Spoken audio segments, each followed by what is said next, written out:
থেকেই একটা জায়গাতে নামলাম, তো এখানে সবাই আসে হিমছড়িটা।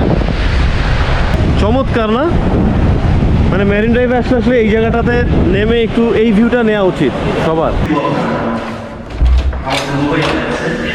আমাদের রুম নাম্বার সুন্দর একটা ছবি দেওয়া আছে, ছবিটা আমার কাছে খুব ভালো লাগছে। একটা সাইডে দুইটা ল্যাম্প টাইপের হ্যাং অন করা আছে আর কি। এই রুমের ভিতরে হচ্ছে যেই সব জিনিসগুলো আমাদেরকে বললো যে আমরা নিতে পারবো, মানে যেটাতে কোনো কস্ট লাগবে না, সেটা হচ্ছে এখানে টি কফি আর এখানে 3 বোতল পানি। আর এই জিনিসের জন্য পে করতে হবে। এই যে রেফ্রিজারেটর আছে, এটার ভিতরে কিছু চকলেটস আছে আর সফট ড্রিঙ্ক আর পানি।